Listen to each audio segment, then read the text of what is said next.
The storm arrived like a wrath from forgotten gods, tearing through the frozen outpost with claws of ice and wind. Snow whipped against the wooden walls, howling through the cracks, searching for warmth to devour. Inside the commander's quarters, Celoria Suncliffe stood before the fireplace, her white hair catching the amber glow like spun moonlight. Her red dress, stark against the bleakness of the frontier, moved with her as she turned toward the door. Someone was knocking, not the frantic pounding of desperation, not the timid tap of a subordinate. This was deliberate, measured, the knock of someone who had crossed death's threshold and found it locked. Celoria's hand moved to the blade at her hip before she reached the door. Trust was a luxury she had abandoned long ago, left behind in the world that cast her out.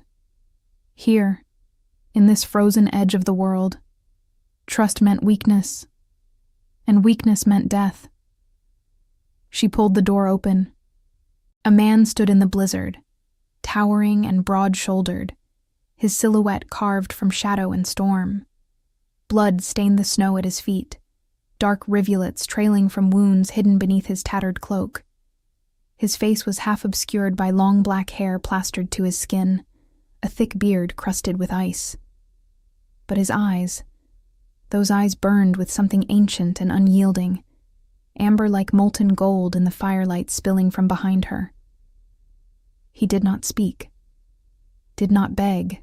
He simply stood there, swaying slightly, waiting for judgment. Celoria assessed him with the cold efficiency of a commander who had survived by reading threats in heartbeats. He was dangerous. That much was certain. Every line of his body spoke of violence mastered, of battles fought and won. But he was also dying. The blood loss, the exposure, the way his breath came shallow and strained. She made her decision. Inside. Now. He moved past her, and she caught the scent of iron, pine, and something else, something wild and primal that made the air around him seem charged. She closed the door against the storm and turned to find him standing in the center of her quarters, dripping melted snow and blood onto the rough wooden floor. "Sit," she ordered, gesturing to the chair by the fire. He obeyed without question, lowering himself with the careful control of someone accustomed to hiding pain. Celoria moved with practiced precision, gathering supplies, water, clean cloth. She had learned to heal wounds in this unforgiving place, where the nearest physician was 3 days' ride through hostile terrain. "Remove your cloak," she said, her voice leaving no room for negotiation. He did. Beneath the heavy fabric, his body was a map of scars and fresh injuries. Claw marks raked across his ribs. A deep gash along his shoulder still seeped crimson. But it was the way he carried himself that caught her attention, the bearing of someone who had commanded thousands, who had stood at the center of power and felt it bend to his will. This was no common soldier. Celoria knelt beside him, cloth in hand, and began to clean the wounds. He did not flinch, did not make a sound. His eyes followed her movements with an intensity that should have unsettled her, but instead sparked something unfamiliar in her chest. Curiosity, perhaps, or recognition. Before we begin the story, I want to thank everyone who supports the channel and loves our Alpha King romances. In the pinned comment, you'll find a special selection of the best Amazon books that inspire our stories. If you purchase any book through those links, you'll be directly supporting the channel and helping us create more stories. Tell us where you're watching from and how old you are in the comments. I hope you enjoy the story. "You are far from anywhere," she said, pressing the cloth against his shoulder. "This outpost is not on any map. How did you find it?" "I was not looking for it," he replied, his voice a low rumble, roughened by cold and exertion. "I was running." "From what?" "From those who should have died for me but chose to profit from my death instead." Betrayal. She knew that language intimately. It was written in every choice that led her to this frozen exile, every bridge she had burned to build her own kingdom of ice and discipline. You are a fugitive, she stated, not a question. I am many things. She met his gaze, those amber eyes holding hers with uncomfortable directness. Here, you are under my command. You follow my rules, or you return to the storm. Understood? A ghost of something passed across his face. Not amusement, not defiance. Respect. Understood. Celoria finished binding his wounds in silence, aware of every breath he took, every slight shift of his massive frame. When she was done, she stood and moved to stoke the fire, adding logs until flames danced high and fierce. The temperature in the room rose, but outside, the blizzard raged with renewed fury. The walls groaned under the assault. This was a storm that would last through the night, possibly longer. And in this cold, in this isolation, survival required difficult choices. She turned to face him. The storm will not pass tonight, she said, her voice steady, clinical. In these conditions, body heat is the difference between life and death. You are still in shock from blood loss. Your body cannot regulate temperature effectively. He watched her, waiting. Celoria crossed to her bed, a simple but sturdy frame piled with furs and wool. She looked at it, then at him, calculating, assessing. This was strategy, nothing more. A tactical decision made by someone who had survived 100 winters in this wasteland. We will share the bed, she announced, her tone brooking no argument. We share warmth, nothing more. This is survival, not intimacy. Keep your hands to yourself, your thoughts to yourself, and your breath on your own side. I do not offer comfort. I offer life. Once. If you abuse this, I will put you back in the snow myself. Are we clear? For a long moment, he said nothing. Then slowly he nodded. Crystal clear, Commander. Something in the way he said it, the weight behind the word commander, suggested he understood chains of command intimately, but Celoria did not press. She had learned that some secrets kept themselves until trust was earned. She moved to the far side of the bed, sliding beneath the furs fully clothed, the fabric of her red dress pooling around her like blood on snow. He approached carefully, as if aware that one wrong move would shatter this fragile arrangement. He lay on top of the covers, maintaining distance, his large frame taking up more than half the bed. The fire crackled, the storm howled, and between them, a careful, measured space remained, charged with unspoken rules and silent promises.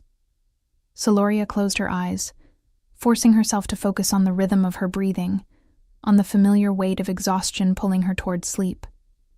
But she remained aware, always aware, of the stranger beside her, the heat radiating from his body, the controlled cadence of his breath, the sense that, for the first time in years, she was not entirely alone in the darkness.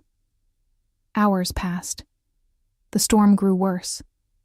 And despite her commands, despite her walls, Celoria found herself drifting in that strange space between waking and dreaming, where the past and present blurred. She saw herself as she had been, years ago, standing before the council that had stripped her of title and land, not for incompetence, not for cruelty, but for refusing to marry the weak prince they had chosen, for speaking truth when lies were expected, for having the audacity to be stronger than the men who claimed to protect her. They had called it exile. She had called it freedom. In the darkness beside her, the stranger shifted. His hand, moving in sleep, brushed against hers. For a heartbeat, Celoria tensed, ready to enforce her boundaries. But then she felt it, the tremor in his fingers, the way his breathing hitched with some nightmare playing behind his closed eyes. He was fighting battles in his dreams. Against her better judgment, against every rule she had set, Celoria did not pull away. She let their hands remain touching, the barest connection, skin against skin. It was not comfort. It was acknowledgement. One warrior recognizing another's scars. The night stretched on, and the storm showed no signs of mercy. When dawn finally broke, pale and hesitant through the frost-covered window, Celoria woke to find herself turned toward him. Their faces were mere inches apart, close enough that she could see the fine lines at the corners of his eyes, the silver threading through his black beard, the jagged scar that ran from his temple to his jaw. He was already awake, watching her with those burning amber eyes. Neither of them spoke. Neither of them moved. The rules she had set held like iron between them. But something else had formed in the night, something unnamed and undeniable.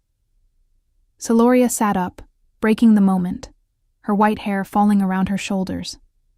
She stood and moved to the window, looking out at the transformed landscape. Snow had buried everything, turning the outpost into a fortress of white and silence. "The storm has passed," she said, her voice carefully neutral. "Yes," he agreed from behind her. She turned to face him. He had risen as well, standing tall despite his injuries, a mountain of a man who somehow did not make her quarters feel small. "You are still injured," she observed. "You need rest, food, time to heal. You may remain here until you are fit to travel." "And the price?" he asked. "You work. Everyone here works. I do not feed the useless." A hint of something that might have been a smile touched his lips. "I am many things, Commander. Useless has never been one of them." Over the following days, Celoria learned that he had not lied. Despite his wounds, Fenric, as he finally introduced himself, proved invaluable. He could track game through snow that would blind lesser hunters. He could reinforce walls with the strength of 3 men. He could stand watch through the bitter nights without complaint. But more than that, he observed. He learned the rhythms of her outpost, the way she had organized her people, the delicate balance of discipline and care that kept them alive in this hostile land. And he never once questioned her authority. Celoria watched him work in the days following his arrival, her analytical mind cataloging every action, every interaction. When the blacksmith struggled with a stubborn piece of metal, Fenric did not take over but offered suggestions, deferring to the craftsman's expertise while providing additional muscle when needed. When children ran through the compound, playing despite the cold, he smiled at them but did not intrude on their games unless invited. It was the behavior of someone who understood hierarchies, who knew when to lead and when to follow, who possessed the confidence to step back without feeling diminished. One afternoon, Celoria came upon him in the training yard, working with a group of younger fighters. She paused in the shadows, watching as he demonstrated a defensive technique, his movements precise and powerful despite his healing injuries. "No, Marcus," he said to a gangly youth of perhaps 16 winters. "You are thinking of the sword as an extension of your arm. That is wrong. The sword is a tool, yes, but your mind is the weapon. Anticipate your opponent's movement. Read their body language. A good fighter reacts. A great fighter predicts." The youth tried again, and this time, his form improved markedly. "Better," Fenric praised. "But remember, strength without strategy is just violence. Your commander understands this perfectly. That is why she has survived when others have fallen." Celoria felt something warm unfurl in her chest at those words, at the casual respect, the acknowledgement of her abilities without any hint of resentment or condescension. She stepped from the shadows, and Fenric's attention immediately shifted to her, his posture straightening not in fear, but in recognition of rank. "Commander," he greeted. "You teach well," she observed, moving closer. "Where did you learn?" "From battles won and lost," he replied carefully. "From commanders who valued wisdom over pride, and from mistakes that cost lives." She studied him, this enigmatic stranger who carried himself like royalty, but deferred to her authority without hesitation. "You speak of commanders. Were you one?"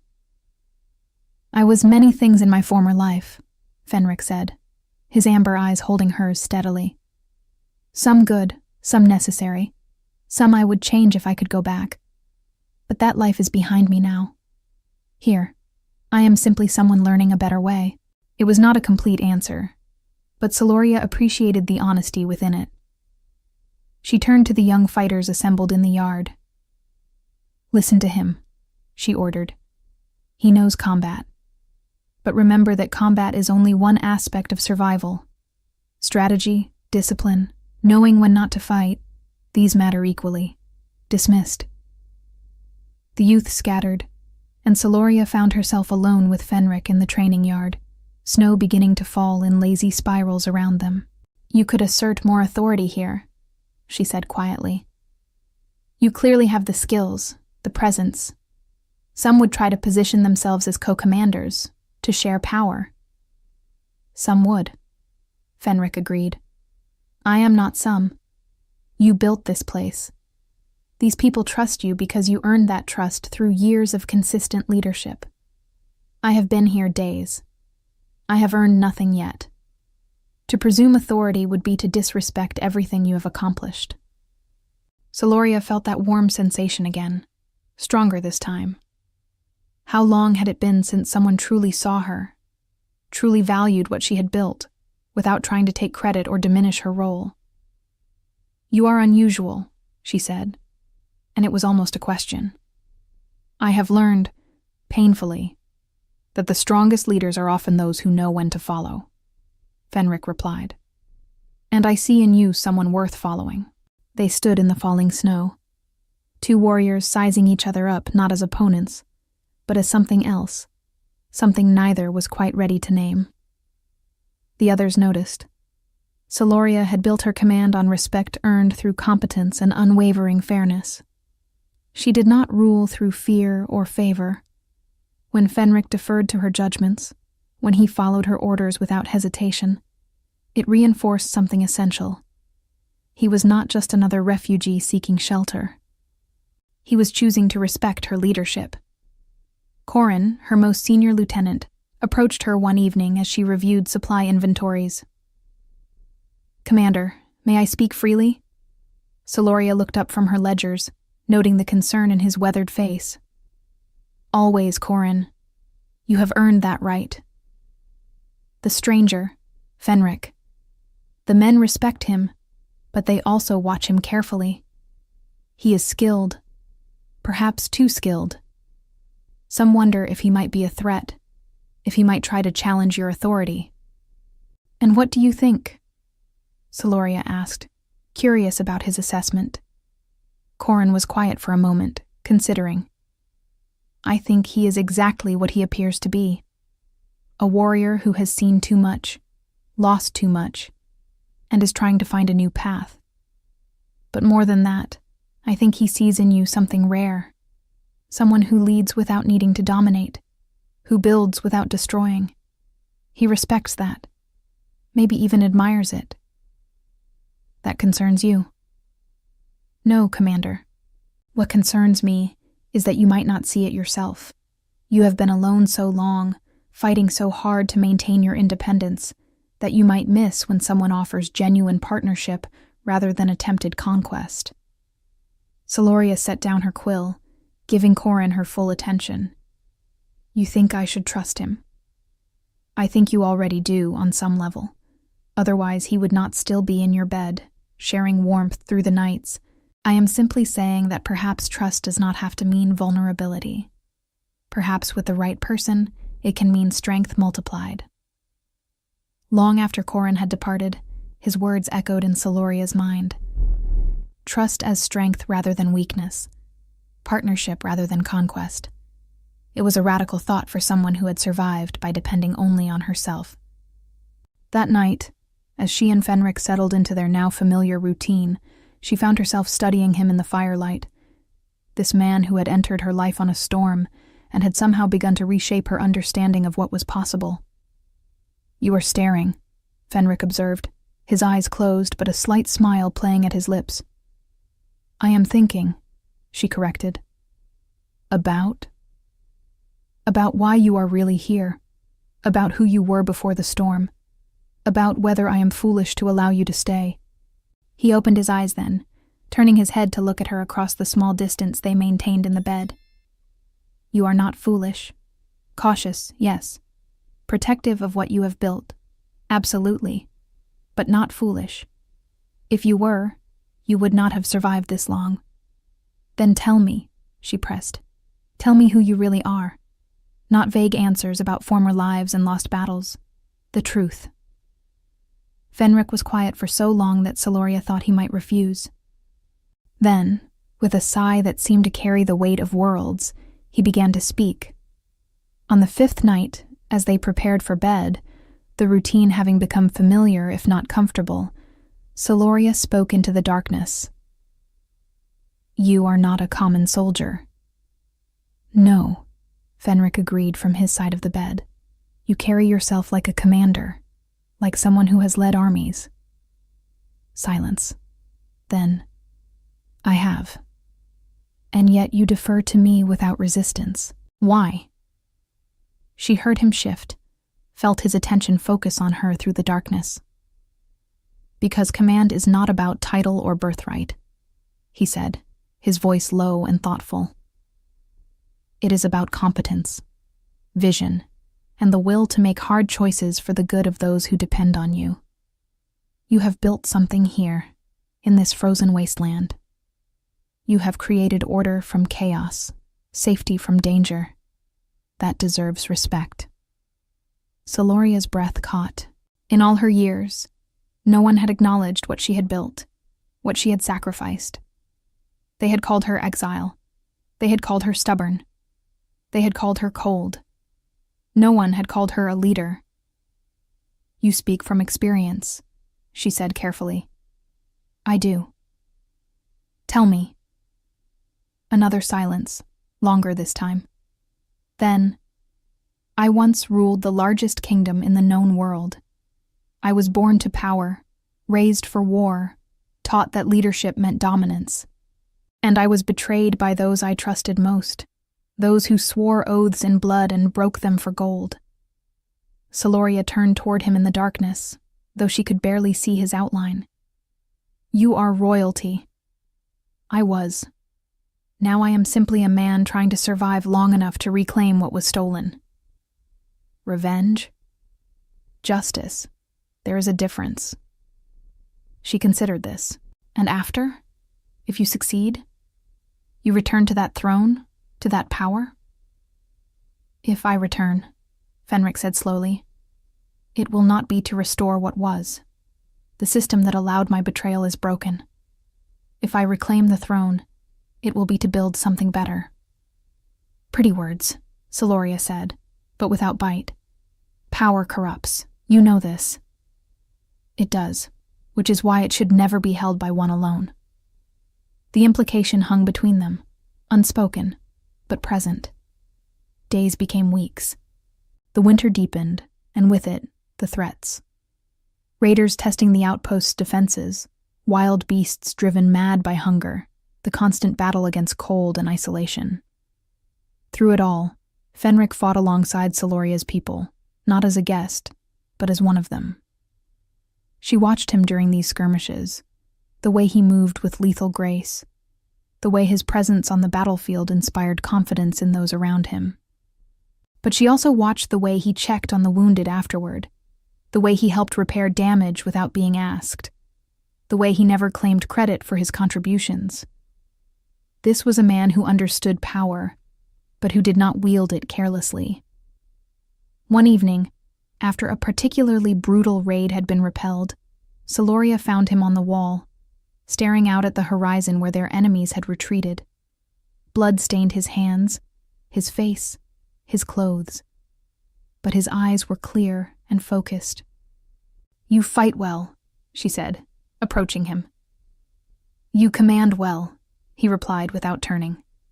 "Your strategy was flawless. You anticipated their approach, positioned defenders perfectly. They never had a chance. And yet, without your strength on the front line, we would have lost the gate." He finally looked at her, and in the twilight, his features seemed carved from stone and shadow. We are more effective together than separate. It was a simple observation, a tactical assessment. But something in the way he said it made Celoria's pulse quicken. "Fenric," she said carefully. "Who are you really?"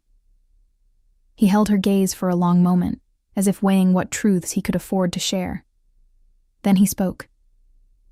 "I am Fenric Darkwillow, Alpha King of the Northern Territories, commander of the Midnight Legions, unifier of the scattered packs, or I was, until my own council decided that peace was less profitable than war, and that a king who refused to invade weaker neighbors was a king who needed replacing." Celoria felt the world shift beneath her feet. The Alpha King. She had heard stories, legends of the warrior who had united the wolf clans, who had built an empire on strength and honor. She had assumed those stories were exaggerated, mythologized beyond recognition. But looking at him now, she realized the stories had not done him justice. "They tried to assassinate you," she said, pieces falling into place. "They did. I survived. Barely. I have been running since, gathering intelligence, learning who I can trust, and who sold their loyalty to the highest bidder. And you came here, to my outpost, by chance. By fate, perhaps. I was dying in that storm. You saved my life." Celoria turned away, her mind racing. An exiled king. A overthrown alpha. This changed everything and nothing at all.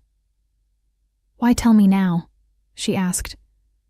"Because you deserve the truth. Because I will not lie to someone who has shown me honor when the world offered only betrayal. And because—" He paused, and she heard him move closer. "I have watched you lead. I have seen the kind of ruler you are, the kind of leader the world needs." She spun to face him. "Do not mistake pragmatism for heroism, Fenric. I am no savior. I built this place to survive, nothing more. You built a place where people feel safe, where merit matters more than birth, where justice is blind to favor. That is not just survival, Celoria. That is revolution." The way he said her name, with such careful reverence, made something crack in the armor she had worn for so long. "What do you want from me?" she asked, her voice barely above a whisper. "Nothing you are not willing to give. But I will tell you what I see. I see a woman who was cast out for being too strong, too smart, too unwilling to bend. I see a leader who could reshape kingdoms if given the chance. And I see," he stepped closer, still maintaining that careful distance they had established, "someone who understands that true power is not taken. It is built. Together. You are asking me to help you reclaim your throne. I am asking if you would consider forging a different kind of kingdom. One where strength does not mean domination, where leadership is shared, not hoarded, where two rulers can stand side by side without one eclipsing the other." Celoria stared at him, at this massive, scarred warrior who spoke of partnership in a world that only understood conquest. "You barely know me," she said. "I know enough. I know you could have left me in the storm. I know you set rules to protect yourself and honored them even when it cost you comfort. I know you command respect without demanding submission. I know," his voice dropped lower, intimate despite the space between them, "that every night we have shared warmth and nothing more. I have wanted to know what more might mean. But I have honored your boundaries because you deserve that respect." Heat flooded through Celoria, not from embarrassment, but from the sudden, overwhelming realization that she wanted the same thing. That somewhere between survival and strategy, between duty and distance, she had begun to feel something she had long ago sworn to bury.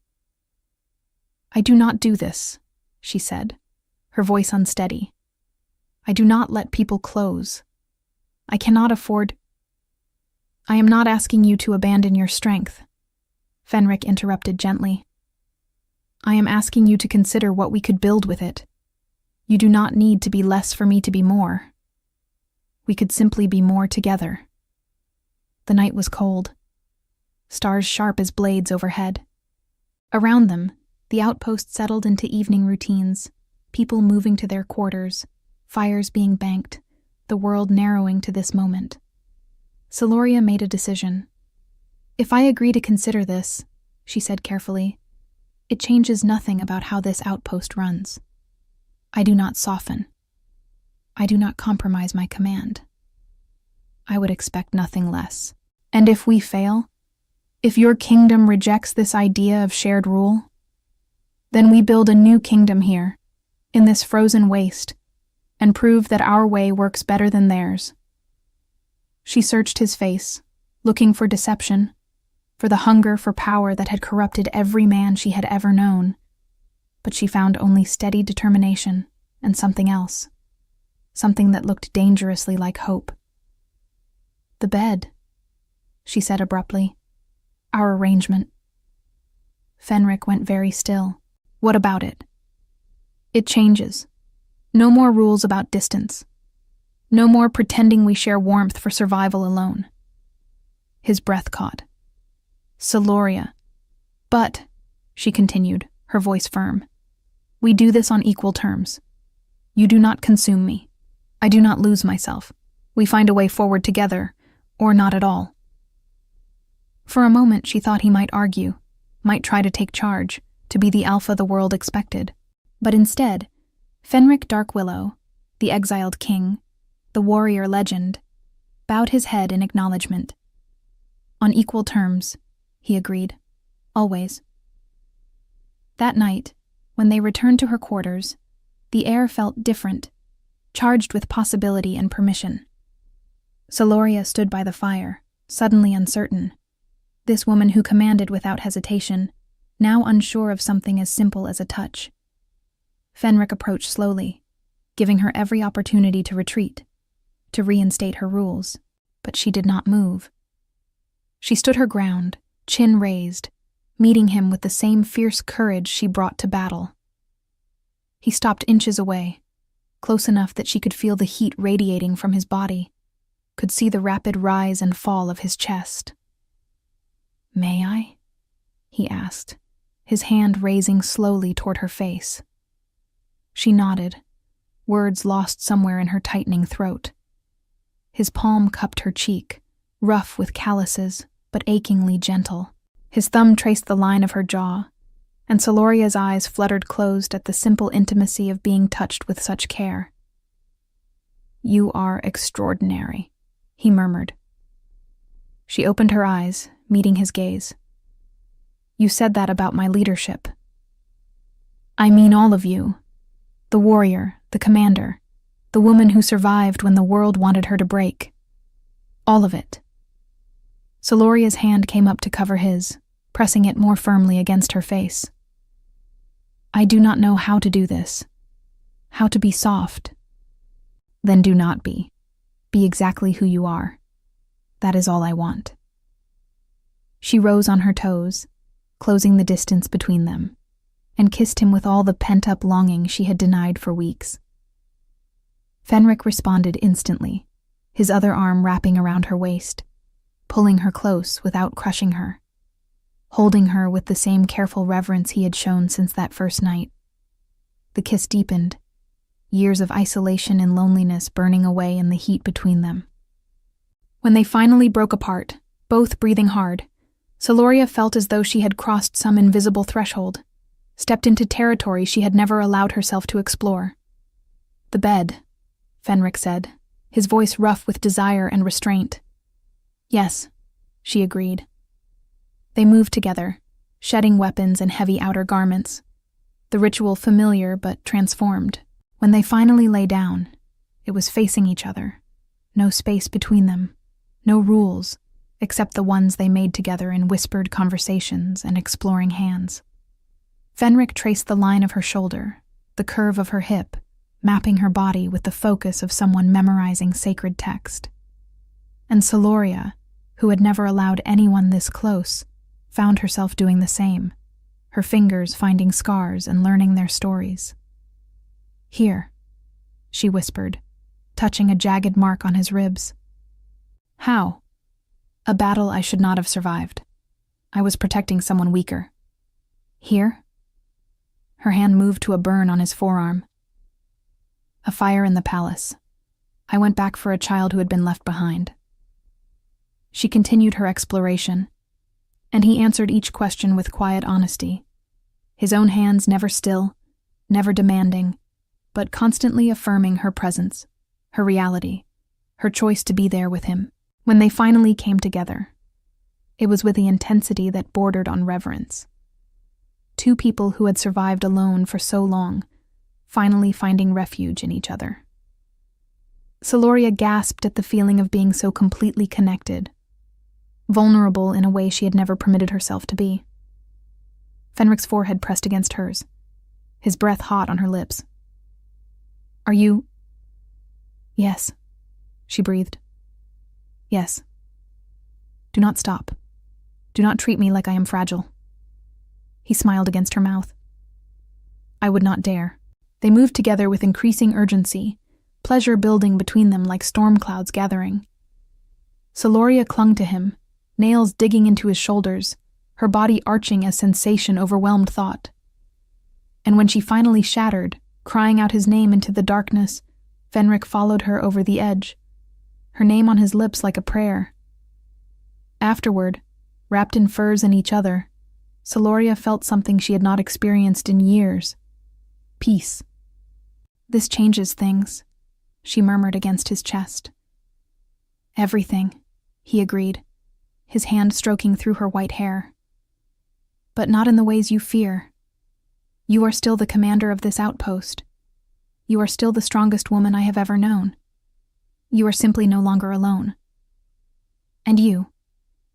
I am yours, he said simply. In whatever capacity you will have me. Partner, advisor, warrior, lover, all or none. The choice is yours. Celoria tilted her head to look up at him. I choose all, but you must promise me something. Anything.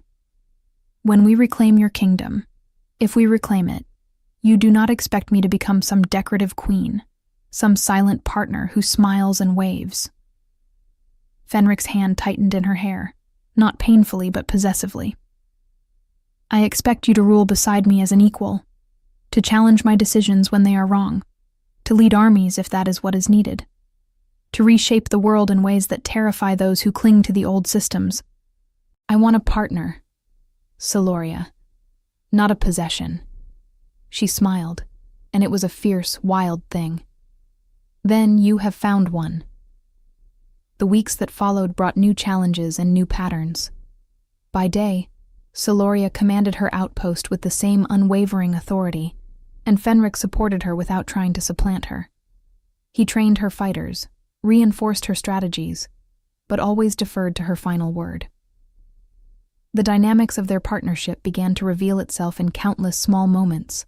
During a dispute between two families over resource allocation, Fenric stood silently behind Celoria as she mediated, his presence lending weight to her authority, but never overshadowing her judgment. When she made her ruling, fair but firm, he nodded his agreement without needing to voice it. In return, when Fenric proposed modifications to the defensive fortifications based on siege tactics he had encountered in his past, Celoria listened intently, asked intelligent questions, and then made the final decision on implementation. She did not simply accept his expertise blindly, nor did she reject it out of pride. She evaluated, considered, and chose. This mutual respect became the foundation of something deeper. They developed an unspoken language of glances and gestures, of knowing when the other needed support and when they needed space to lead independently. It was a dance of power shared rather than divided, and those who observed it began to understand that they were witnessing something rare and revolutionary.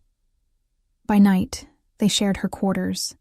The careful distance of those first weeks replaced by passionate connection and quiet conversations that stretched until dawn.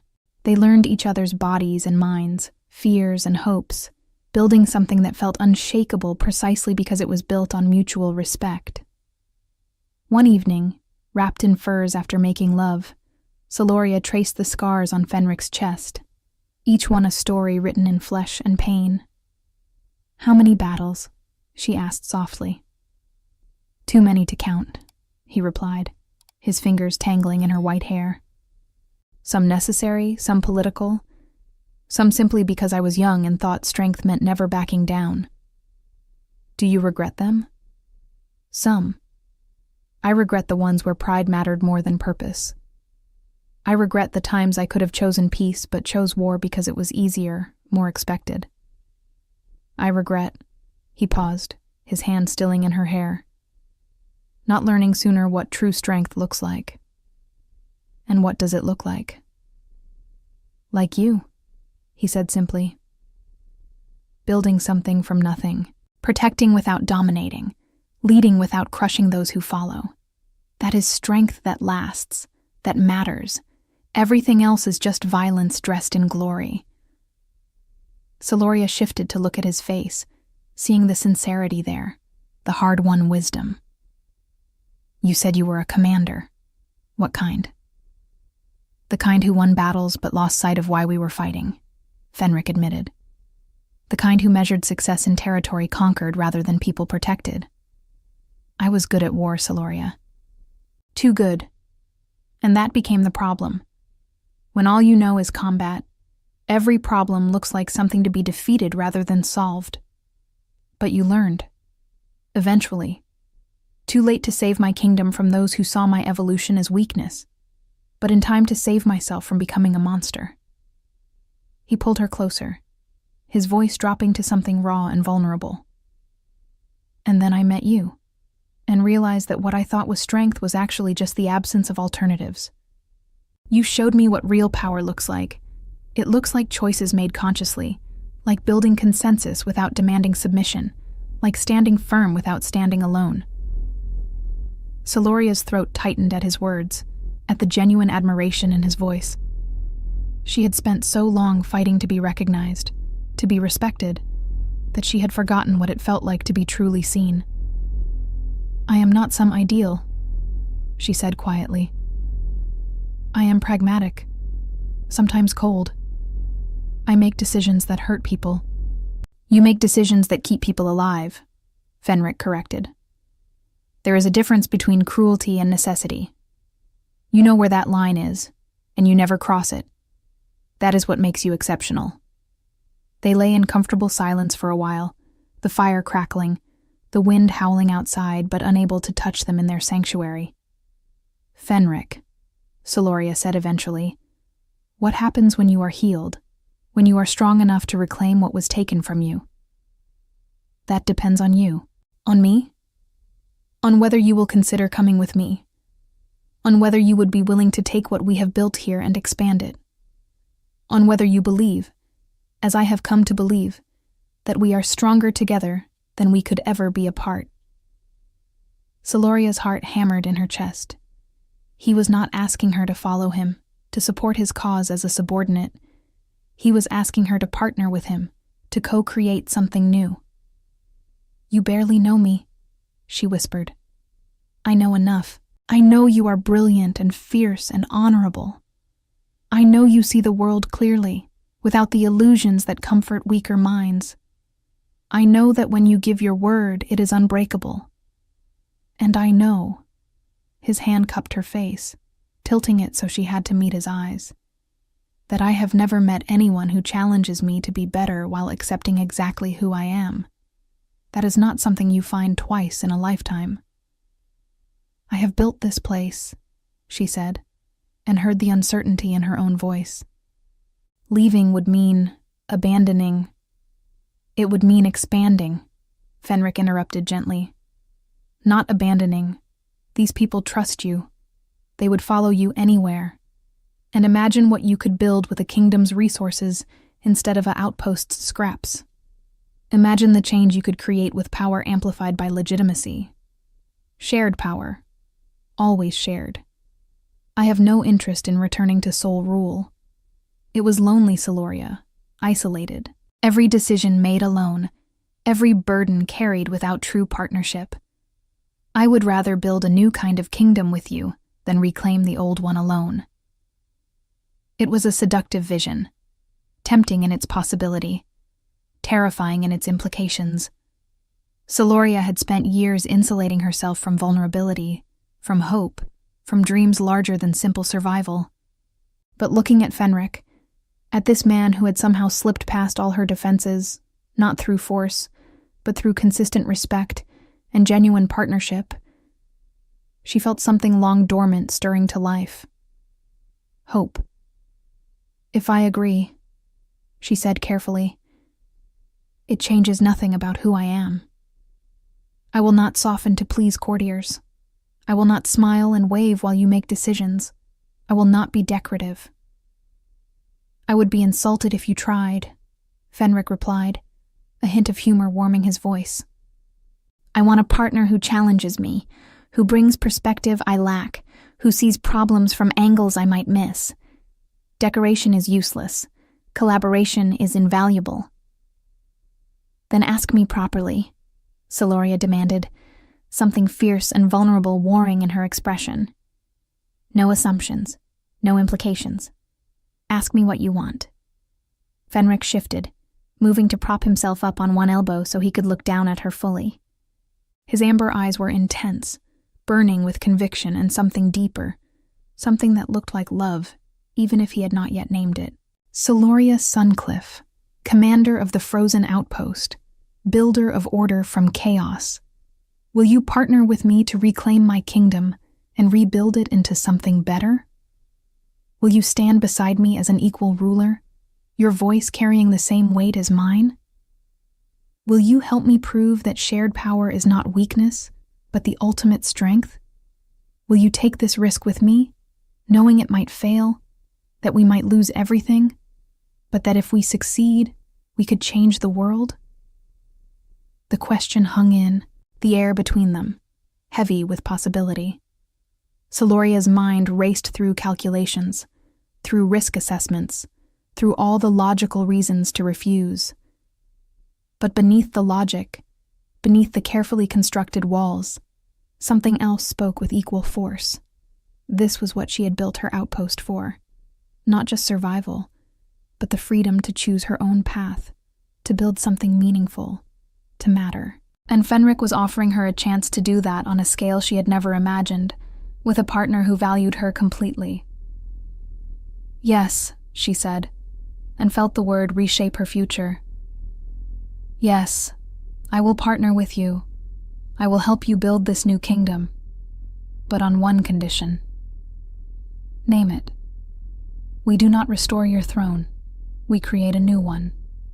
2 thrones, side by side. Co-rulers in every sense, each with specific domains but equal ultimate authority. No hierarchy between us, only partnership."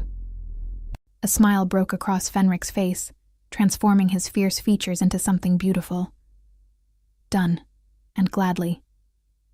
He kissed her then, deep and claiming, and Celoria kissed him back with equal intensity, sealing their agreement in the oldest way humans knew.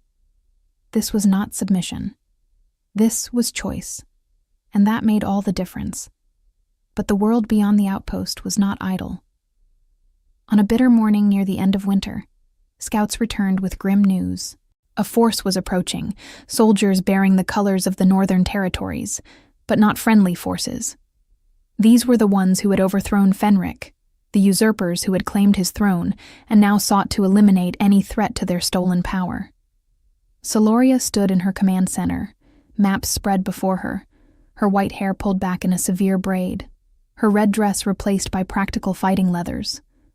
Around her, her lieutenants waited for orders, their faces tense but trusting. Fenric stood at her side, not hovering, not taking over, but present, a unified front. "They are coming for you," Celoria said, her finger tracing the enemy's likely approach route on the map. "They are coming for us," Fenric corrected. "Once they realize I am here, they will see this outpost as a threat. Everyone here becomes a target. Then we do not wait for them to reach us," Celoria declared, her voice carrying through the room with absolute authority. "We choose the battlefield. We choose the terms.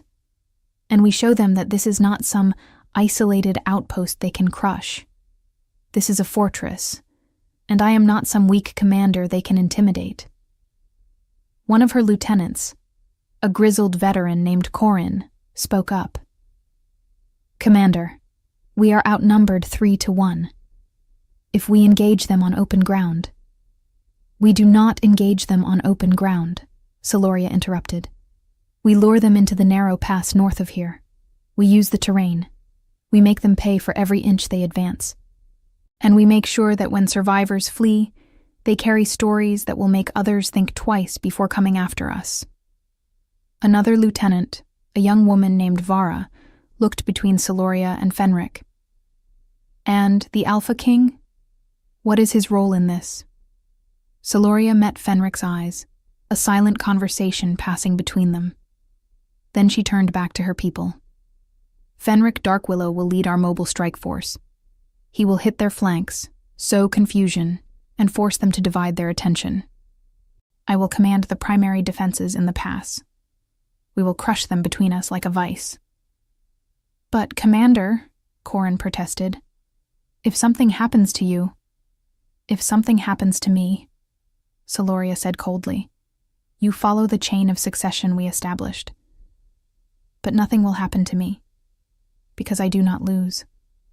Not my outpost, not my people, and certainly not to a group of oath-breakers and usurpers. Fenric's hand touched the small of her back, a brief, private gesture of support that no one else could see. She felt strength flow from that touch, not because she needed it, but because it was offered freely, without expectation. We have 3 days, she continued, her voice shifting back to tactical precision. Corin, I want every defensive position reinforced. Vara, inventory our ammunition and prepare contingencies. Fenric, select your strike team. Only those who can move fast and hit hard, the rest stay with me. Orders flowed, and her people moved to execute them with the efficiency of a well-trained force. Within minutes, the command center had emptied, leaving only Celoria and Fenric. You could run, she said quietly, studying the map. Slip away before they arrive. Find another path to reclaim your kingdom. I could, he agreed. I will not. This is not your fight. It became my fight the moment I chose to stay. The moment you allowed me into your bed and your trust. I do not abandon those who matter to me. Celoria finally looked up at him, and there was something vulnerable in her expression, quickly masked, but present. I have fought alone for so long. You do not have to anymore, Fenric said, moving around the table to stand before her. His hands came up to frame her face, tilting it so she had to meet his eyes. We stand together, we fight together, and when this is over, we rebuild the world together. But first, we survive. Together. She kissed him then, fierce and claiming, pouring every emotion she could not voice into that connection. When they broke apart, her eyes were blazing with determination. Then let us show them what happens when they threaten what is ours. The 3 days passed in a flurry of preparation. The outpost transformed into a war machine, every person with a role, every resource allocated with ruthless efficiency. Celoria was everywhere, checking defenses, drilling soldiers, ensuring nothing was overlooked. And Fenric worked alongside her, not as a king giving commands, but as a warrior contributing his skills to a cause he had chosen. On the night before the battle, they stood together on the wall, watching the stars emerge in the clear, cold sky. In the distance, fires marked the enemy's camp, drawing closer, but not yet arrived. I have led many battles, Fenric said quietly. I have commanded armies that stretch to the horizon, but I have never fought for something that mattered as much as this. Your kingdom did not matter? Celoria asked. My kingdom was duty, responsibility, birthright. This, he gestured to the outpost, to the people moving purposefully below. This is choice. You built something real here, Celoria. Something worth protecting. She leaned against him, allowing herself this moment of softness before the violence to come. If we survive this, when we survive this, he corrected. When we survive, we march on your kingdom. We take back what was stolen, but not to restore the old order. We tear it down and build something better. A revolution. A reckoning. He wrapped his arm around her, holding her close as they watched the enemy fires burn in the distance. I love you, he said, the words simple and absolute. I need you to know that before tomorrow. Whatever happens, you have changed me. You have shown me what leadership should truly be.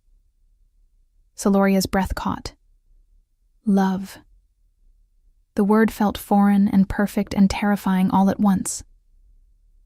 I do not know if I can say those words, she admitted. I do not know if I know how to feel that. You do not have to say anything. Just let me love you. Let me fight beside you. Let me stand with you against whatever comes. That is all I ask. She turned in his arms, looking up at his scarred face, this man who had seen her at her coldest and her most vulnerable and valued both equally. Then you have it, she whispered. All of it. My trust, my partnership, my... She faltered, then forced the words out. My heart, as broken and battle-worn as it is. Fenric's smile was radiant, transforming his fierce features into something beautiful. Then we are both wealthy beyond measure. They returned to her quarters and made love with a desperation born of impending danger, every touch a promise, every kiss a vow. And when they finally slept, it was tangled together, armor discarded, two warriors allowing themselves to be simply human for one last night. Dawn came too soon, harsh and unforgiving. The enemy approached as predicted, their forces visible from the walls, a dark mass of soldiers and siege equipment. But Celoria had chosen her ground well.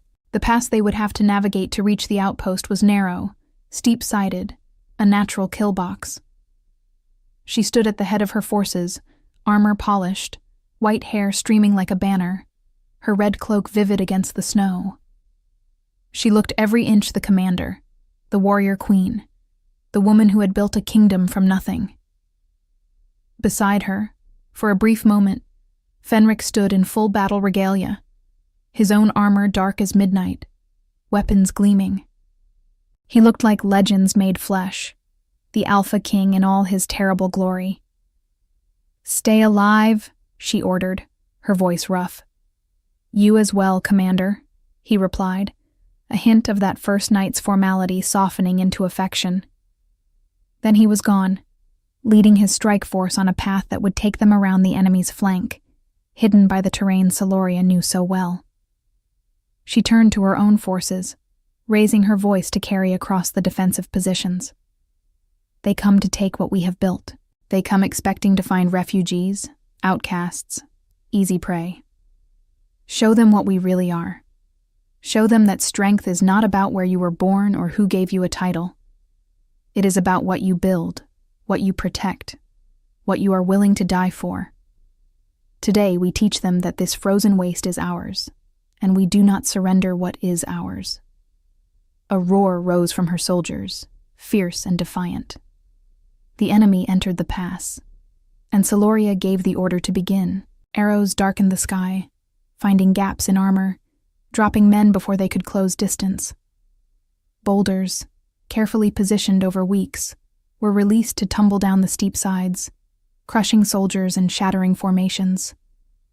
The enemy tried to push forward, but the narrow ground forced them to compress, to become a target-rich environment where Celoria's defenders could fire at will. Then, from the enemy's rear, chaos erupted. Fenric and his strike force hit like an avalanche, driving through the enemy's back ranks with brutal efficiency. The Alpha King fought like a force of nature, his blade carving paths through opposition, his presence rallying those around him to greater feats of courage. The enemy formation collapsed, caught between Celoria's withering fire from the front and Fenric's crushing assault from behind. They tried to regroup, tried to mount a coherent defense, but they had underestimated both the terrain and the quality of the opponents they faced. Within hours, the battle was over. The enemy forces, what remained of them, fled in disarray, leaving behind their wounded and their dead.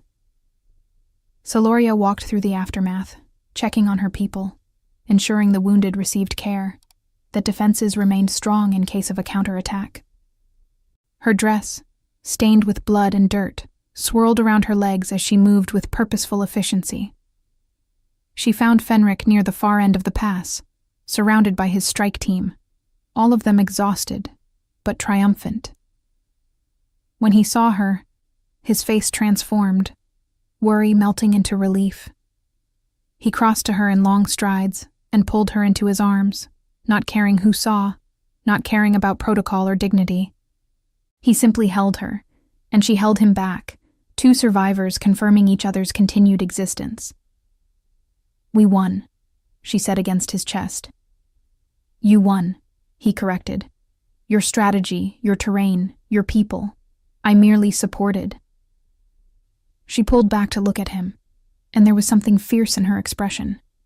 "No, we won. Together, as we will continue to win." That night, as the outpost celebrated their victory and mourned their losses, Celoria made an announcement that would change everything.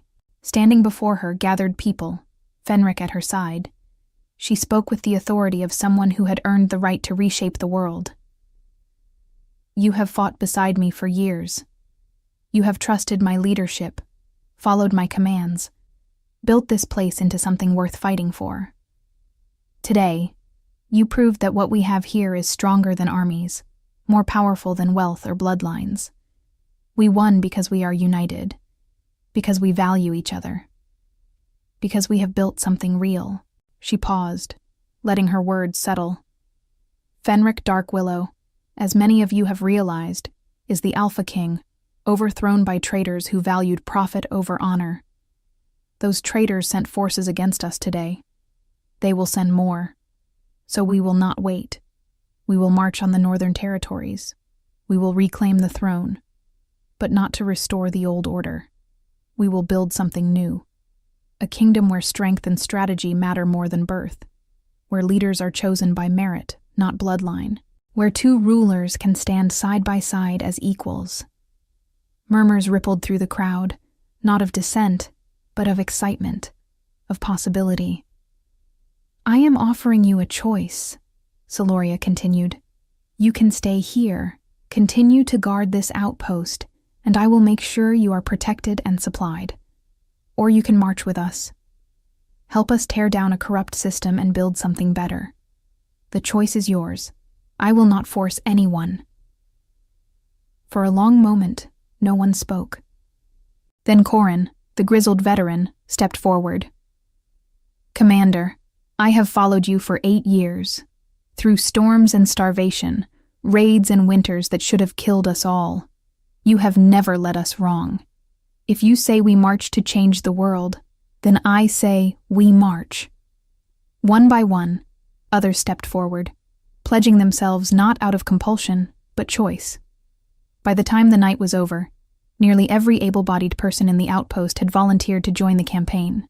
Celoria looked at Fenric, and in his eyes she saw pride, love, and determination that matched her own. "Then we prepare," she declared. "We march in 1 week." That week was a storm of activity.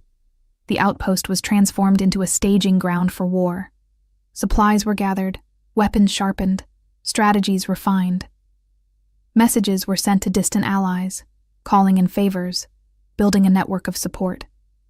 And in the quiet moments between preparations, Celoria and Fenric planned their future, not as king and consort, but as co-rulers, two equals who would reshape a kingdom together.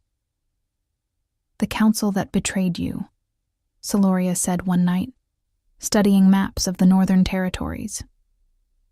"They will not simply accept your return." "No," Fenric agreed. "They have tasted power. They will fight to keep it."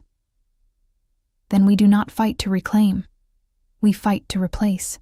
Every corrupt official, every cowardly noble who chose gold over honor, We strip them of power and install those who have proven themselves through action, not birth. A meritocracy.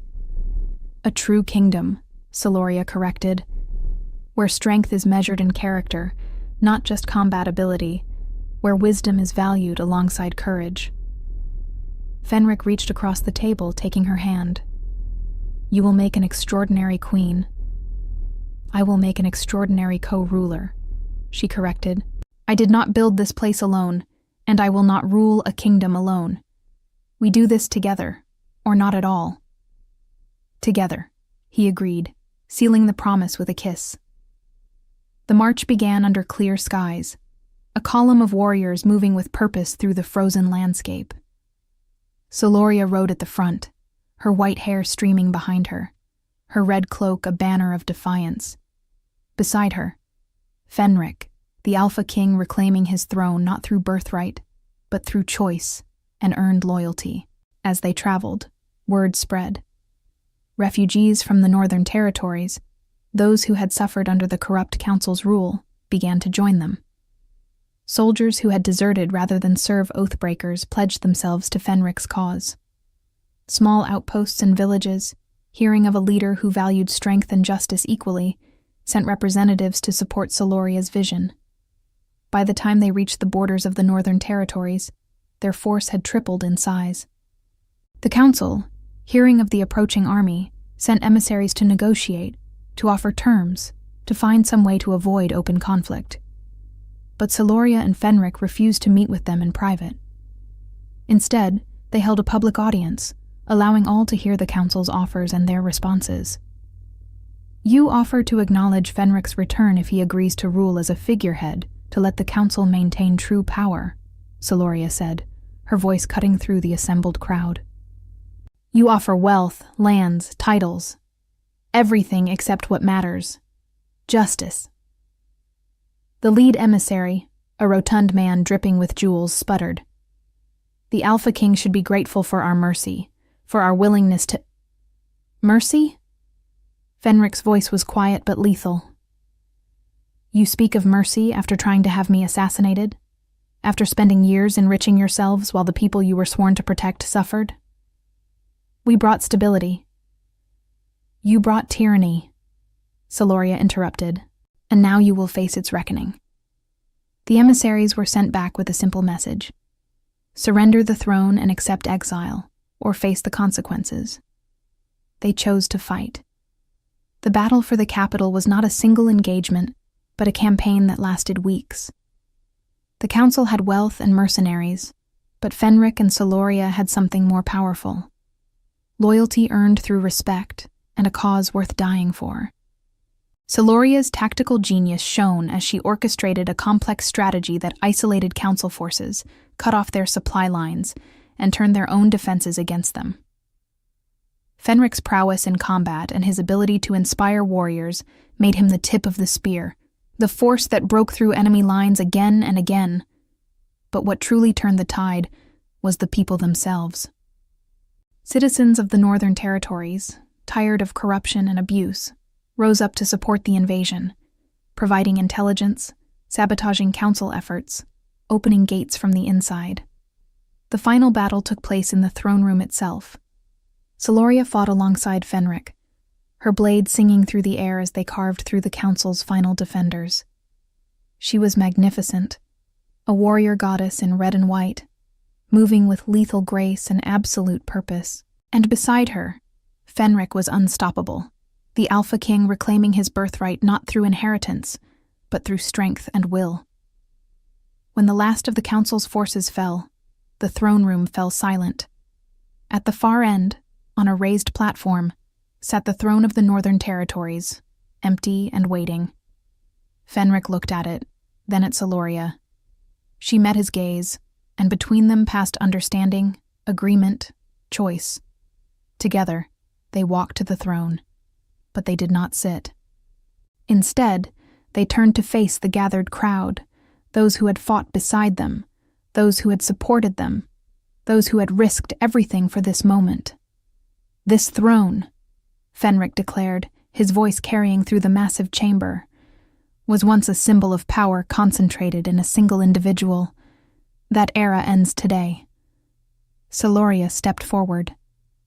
We fought not to restore the old order, but to build something new.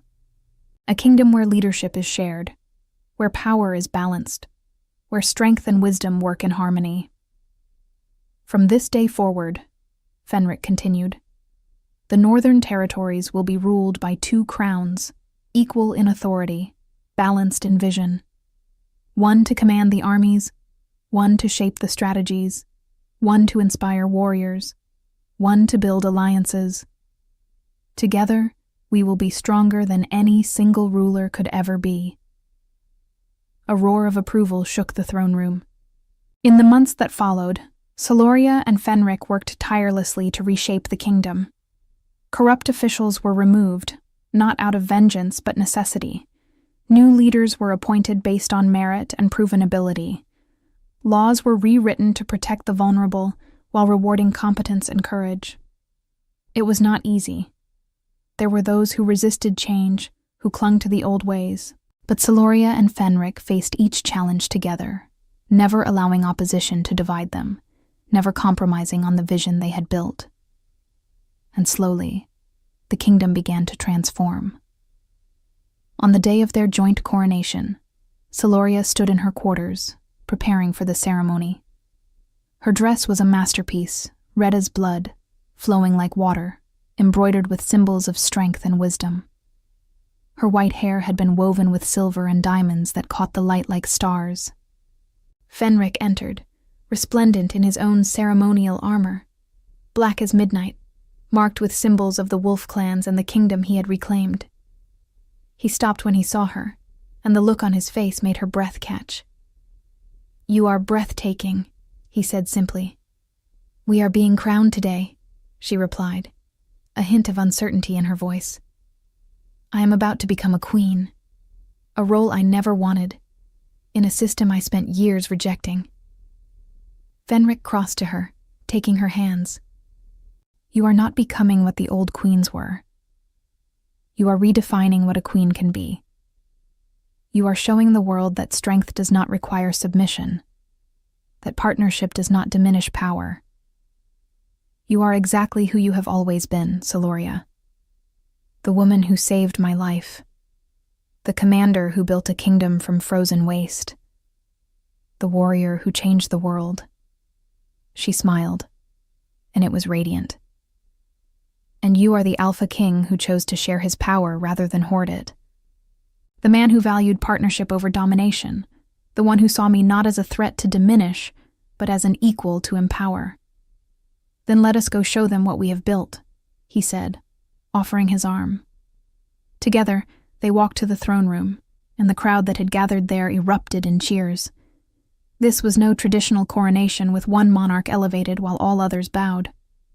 This was a ceremony of equals, 2 crowns placed simultaneously on 2 heads, 2 rulers pledging not just to the kingdom, but to each other.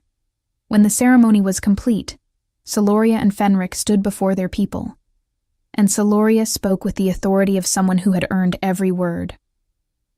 "We stand here not because of birthright or conquest, but because we chose to build something better. Together, we will protect this kingdom, nurture its people, and prove that shared power is not weakness, but the ultimate strength. And from this union, from this partnership, will come a legacy that will reshape the world." Years passed, and that legacy took form. Celoria and Fenric ruled with a balance that astounded their allies and terrified their enemies. Where Fenric commanded armies, Celoria shaped strategies. Where Celoria built alliances, Fenric inspired loyalty. They complemented each other perfectly, 2 halves of a whole that was greater than either could have been alone. And from their union came children, sons and daughters raised to be warriors and strategists, taught that true strength lay not in domination, but in partnership. Not in conquest, but in building something worth protecting.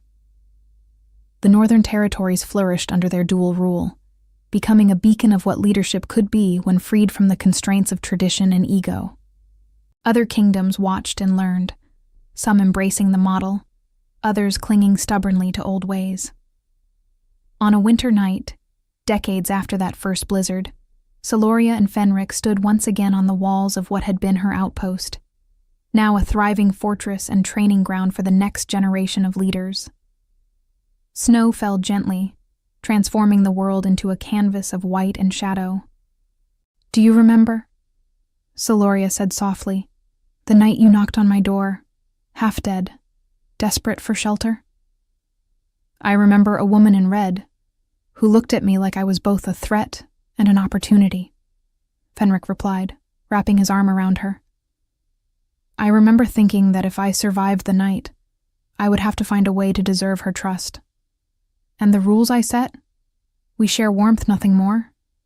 He laughed, the sound warm and rich. "The first rule you made me break. Thank the gods for that." She leaned into him. This woman who had spent so many years alone, who had built her strength in isolation, who had finally learned that true power was not diminished by connection, but amplified by it. "I love you," she said, the words easier now after decades of practice. "For seeing me when the world looked away, for fighting beside me rather than trying to fight for me, for building this kingdom with me, not above me." "And I love you," Fenric replied, pressing a kiss to her temple, "for saving my life in more ways than one, for teaching me that leadership is not about dominance, but service, for being my equal, my partner, my everything." They stood together in the falling snow, two rulers who had changed the world not through conquest, but through the radical act of true partnership. Behind them, their kingdom thrived, built on the foundation of respect, merit, and the revolutionary idea that power shared was power multiplied. And in the distance, young warriors trained in the methods Celoria had perfected, learning that strength without wisdom was brutality, and wisdom without strength was vulnerability. They learned to fight, yes, but also to lead, to think, to question, to build. The legacy of the Alpha King and his queen spread far beyond their borders, a testament to what could be achieved when two people refused to accept that leadership required one to diminish for the other to rise. Celoria had once ruled a frozen outpost, commanding through necessity and survival. Now she ruled a kingdom, leading through choice and vision. But at her core, she remained the same woman who had opened her door to a dying stranger and set rules to protect herself. The difference was, she no longer needed those rules. She had learned that vulnerability was not weakness, that connection was not surrender, that love was the ultimate act of courage. And Fenric, once an Alpha King who commanded through birthright and force, had learned that true power came not from dominance, but from partnership, not from taking, but from building together. They had both been transformed by that first night, by the simple act of sharing warmth.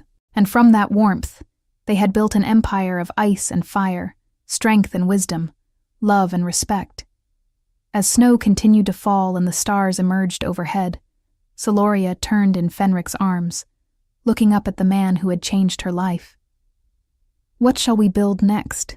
she asked, her eyes bright with challenge and promise. Fenric smiled, that fierce, wild expression that had first captured her attention in the firelight of her quarters. "Whatever we want," he replied. "Together, there are no limits." And as they stood there, two rulers, two warriors, two souls who had found each other in the coldest, darkest night and built a world from the warmth they shared, the kingdom around them stood as testament to a simple truth. That love, when given freely between equals, was the most revolutionary force in existence. The story of Celoria Suncliff and Fenric Darkwillow would be told for generations, not as a fairy tale of a princess saved by a prince, but as an epic of two leaders who chose each other, who built together, who transformed the world through the radical act of true partnership. And it all began with a knock on a door, a dying king, a commander's order, and the warmth they chose to share, which became so much more than either of them could have imagined. In the end, they did not just survive. They thrived together, and the world was never the same. We'd love to hear your thoughts on this beautiful love story. Let us know what you thought of this tale full of emotions and surprises.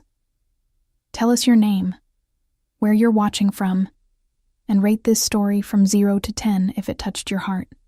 And if you enjoyed the plot, don't forget to leave a like and subscribe to the channel so you don't miss the amazing new stories coming soon. See you next time.